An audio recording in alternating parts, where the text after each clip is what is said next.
नमस्कार बच्चों, एमए उत्तरार्ध पंचम प्रश्न पत्र की इस कक्षा में आपका स्वागत है। पिछले व्याख्यान में हम बात कर रहे थे हिंदी काव्य में राष्ट्रीय भावना पर। हिंदी काव्य में राष्ट्रीय भावना के ऊपर यदि निबंध आता है तो हम उसे किस प्रकार लिखेंगे, इसके बारे में मैंने आपको बताया। इसमें मैंने आपको आदिकाल के बारे में बताया, मध्यकाल के बारे में बताया और अब हम, जैसा कि आपको पता है, हिंदी साहित्य का जो इतिहास है वो 4 कालों में विभाजित है। मध्यकाल के अंतर्गत रीतिकाल और भक्तिकाल हमने देखे, और जो आदिकाल है वो हमने उससे पहले देखा था। अब हम आज आधुनिक काल के बारे में चर्चा करेंगे। तो आधुनिक काल के अंतर्गत जो हिंदी काव्य रचा गया उसमें राष्ट्रीय भावना हमको कहाँ कहाँ देखने को मिलती है, इसके बारे में आज हम बात करेंगे। जैसा कि बच्चों आपको पता है, हिंदी साहित्य का जो आधुनिक काल है वो भारतेंदु हरिश्चंद्र से शुरू होता है और उस समय की जो स्थिति थी तो उस समय अंग्रेज भारत के अधिकांश हिस्से पर अपना कब्जा कर चुके थे, अपना शासन स्थापित कर चुके थे। इसलिए यहाँ पर पाश्चात्य सभ्यता का बहुत ही तेज़ी से प्रचार प्रसार हो रहा था। नई नई परिस्थितियाँ जन्म लेती जा रही थी। राजा और बड़े बड़े जो रईस थे वो विलास का जीवन व्यतीत कर रहे थे। साधारण जो जनता थी उसके ऊपर टैक्स का बोझ डाला जा रहा था, उनके ऊपर बहुत ही तेज़ी से टैक्स लगाए जा रहे थे और कर नहीं देने पर उनको कड़ी सज़ा दी जाती थी। अंग्रेज़ों ने जो शोषण की नीति थी उसको यहाँ पर अपना रखा था। अंग्रेज़ दिन रात भारतीयों के शोषण में लगे रहते थे। क्यों? क्योंकि वो इस देश का ज़्यादा से ज़्यादा धन अपने देश में ले जाना चाहते थे और यहाँ की जो जनता है वो त्राही त्राही कर रही थी, अंग्रेज़ों के अत्याचार से बहुत ज़्यादा परेशान थी। तो ऐसी स्थिति में भारतेंदु हरिश्चंद्र ने जनता में राष्ट्रीय चेतना भरने के लिए बहुत ही अपने काव्य के माध्यम से, अपने साहित्य के माध्यम से बहुत ही सुंदर प्रयास किया। उन्होंने विदेशियों के अत्याचारों का भी पर्दाफाश, देखिए, इस पद्य में किया है। अंग्रेज राज सुख साज सजे सब भारी, पैधन विदेश चली जात यह अति ख्वारी। सबके ऊपर टिक्कस की आफत आई, हा हा भारत दुर्दशा न देखी जाई। भारत की जो दुर्दशा थी उसका कितना यथार्थ चित्रण यहाँ पर हमको भारतेंदु हरिश्चंद्र द्वारा लिखे हुए इस पद्य में देखने को मिलता है। भारतेंदु हरिश्चंद्र के अतिरिक्त और भी कुछ कवि थे जिनकी की कविताओं में राष्ट्रीयता की भावना हमको देखने को मिलती है। इन कवियों में प्रमुख रूप से बालमुकुंद गुप्त, बद्री नारायण चौधरी, प्रेमधन, प्रताप नारायण मिश्र, राधाचरण स्वामी, इनका नाम लिया जा सकता है।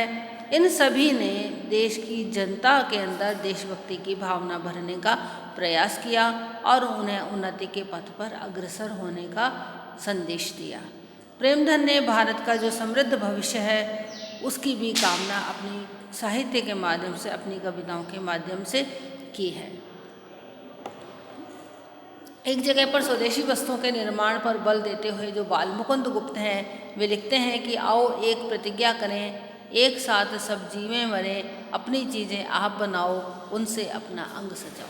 यानी जो स्वदेशी आंदोलन है उसको बढ़ावा देने के लिए इस काव्य को लिखा गया, इन कविता की पंक्तियों को लिखा गया। यह भी हमको राष्ट्रीय भावना का एक उदाहरण मिलता है। भारतेंदु युग के बाद में हमारे आता है द्विवेदी युग। द्विवेदी युग के अंतर्गत जो राष्ट्रीय भावना है उसने और भी ज़्यादा सशक्त रूप धारण कर लिया था। स्वतंत्रता आंदोलन, आर्य समाज जैसी संस्थाओं की स्थापना, बंग भंग आंदोलन, उनकी आर्य समाज संस्थाओं के कार्य, राजनीतिक, सामाजिक, इन क्षेत्रों में जो नवीन चेतना है उसका उत्थान यहाँ पर हुआ है। भारतीयों ने अपने हृदय में भारतेंदु युग की अपेक्षा ज़्यादा आत्मगौरव के भाव का अनुभव इस युग की कविताओं में किया है।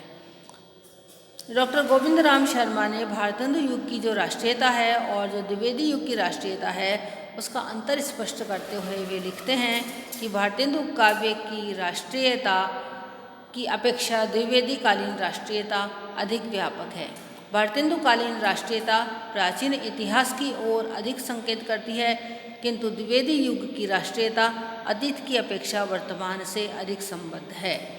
जबकि द्विवेदी कालीन कवियों का देश प्रेम, आशा और उत्साह से अनुप्राणित है। जहाँ भारतेंदु युग के कवि अपने देश की वर्तमान दुर्दशा पर आंसू बहाकर रह जाते हैं, वहाँ द्विवेदी काल के कवि अपनी मातृभूमि की उन्नति के लिए अधिक उत्साह के साथ प्रयत्नशील दिखाई देते हैं।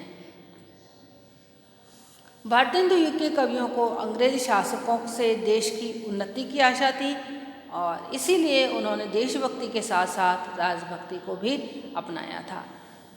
द्विवेदी युग के कवि जो थे उनको विदेशी शासकों से पूरी तरह से निराशा थी और वो उनके अत्याचारों के प्रति पूर्णतया जागरूक थे और उनका विरोध करने का वे प्रयास करते थे। इसलिए उन्होंने अपने अधिकारों की प्राप्ति और देश की स्वतंत्रता के लिए विदेशी शासन के विरुद्ध विद्रोह की भावना व्यक्त की। द्विवेदी युग के जो कवि थे वो देशवासियों को एकता के सूत्र में बांधने की कोशिश करते थे और देश की स्वतंत्रता के लिए मर मिटने की प्रेरणा इस युग के कवि देते थे। इस युग के कवियों की राष्ट्रीय भावना कहीं पर तो हमको भारत के इतिहास के गौरव के बारे के चित्रण में देखने को मिलती है, कहीं मातृभूमि के प्राकृतिक सौंदर्य के उद्घाटन में हमको देखने को मिलती है। और भारतेंदु युग की तुलना में जो द्विवेदी युग की राष्ट्रीय भावना है वो अतीत से वर्तमान, कल्पना से यथार्थ, निराशा से आशा,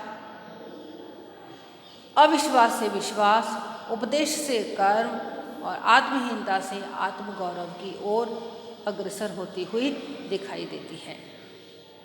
इस युग के कवियों ने जिन्होंने की मातृभूमि के प्रति अपने हृदय का जो सच्चा भाव है, जो राष्ट्रीयता की भावना है वो व्यक्त की है, उन कवियों में हम गोपाल शरण सिंह को ले सकते हैं, रामनरेश त्रिपाठी, सियाराम शरण गुप्त, श्रीधर पाठक, मैथिली शरण गुप्त, अयोध्या से उपाध्याय हरिऔध, माखनलाल चतुर्वेदी, सुभद्रा कुमारी चौहान आदि को हम ले सकते हैं। देश की जो उस समय की दुर्दशा थी उसको और अतीत के इतिहास के जो सुनहरे स्वप्न थे उनको देखते हुए भी इस काल के कवियों ने देश की जो भावी उन्नति है उसके ऊपर अपना दृढ़ विश्वास व्यक्त किया है। इन कवियों में एक बात और विशेष रूप से दिखाई पड़ती है, वो यह है कि इस युग के जो कवि थे उनमें से अधिकतर स्वतंत्रता संग्राम के वीर सेनानी भी रहे थे। इनमें हम मैथिली शरण गुप्त, माखनलाल चतुर्वेदी, सुभद्रा कुमारी चौहान, रामनरेश त्रिपाठी आदि का नाम ले सकते हैं। मैथिली शरण गुप्त ने अपनी जो कविता है भारत भारती, उसके माध्यम से भारतवासियों का ध्यान भारत के स्वर्णिम अतीत की ओर और वर्तमान दुर्दशा की ओर व्यक्त किया ही है और साथ ही उज्जवल भविष्य की ओर भी आकृष्ट किया है। देखिए, हम ये जो पुस्तक है भारत भारती, उसका जो मुख्य पृष्ठ है उसके ऊपर छपी हुई जो पंक्तियां हैं उसको हम देखते हैं, जिसमें कि लिखा है, हम कौन थे, क्या हो गए हैं और क्या होंगे अभी, आओ विचारे आज मिलकर ये समस्याएं हैं सभी। यानी हम क्या थे, क्या हो गए और अब हम आगे क्या हो जाएंगे।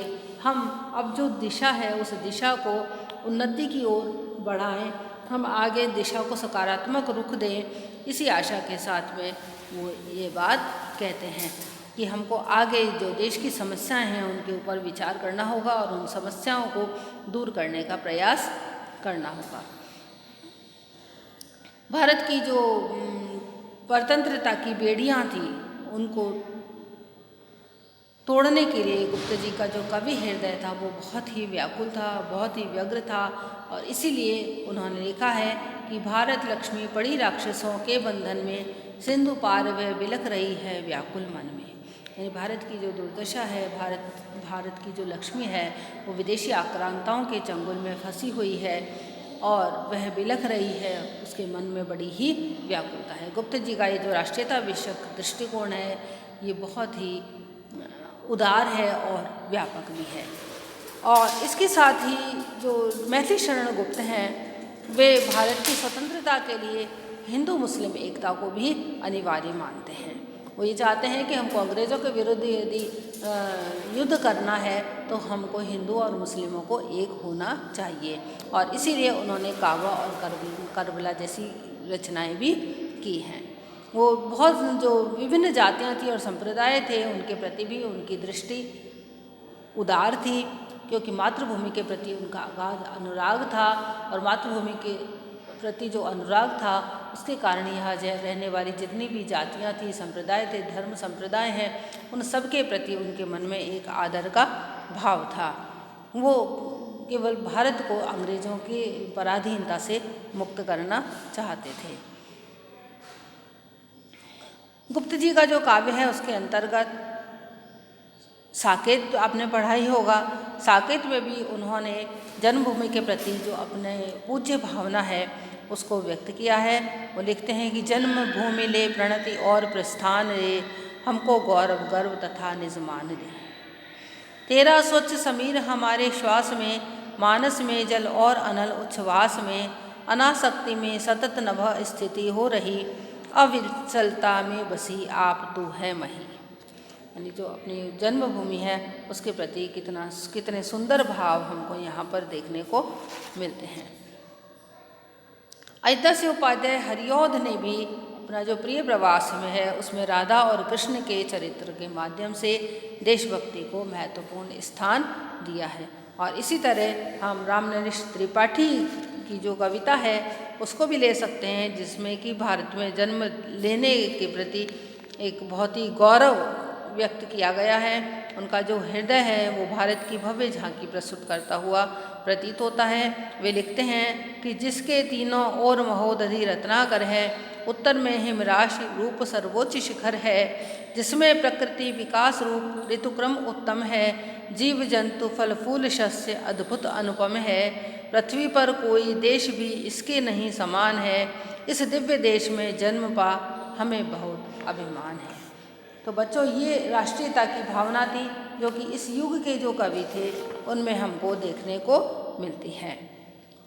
तो बच्चों हमने राष्ट्रीयता की भावना, हिंदी काव्य में राष्ट्रीयता की भावना किस तरह से अलग अलग समय में अलग अलग कवियों की कविताओं के माध्यम से, रचनाओं के माध्यम से हमको देखने को मिलती है, इसके ऊपर हमने चर्चा की। इस चर्चा के क्रम को ही आगे रखते हुए हम अगले व्याख्यान में इसके आगे का जो साहित्य है, इसके आगे की जो रचनाएं हैं, इसके आगे की जो कविताएं हैं, इसके आगे का जो काव्य है उसके अंदर राष्ट्रीय भावना हमें कहाँ कहाँ मिलती है देखने को, उसके बारे में हम अगले व्याख्यान में चर्चा करेंगे। धन्यवाद।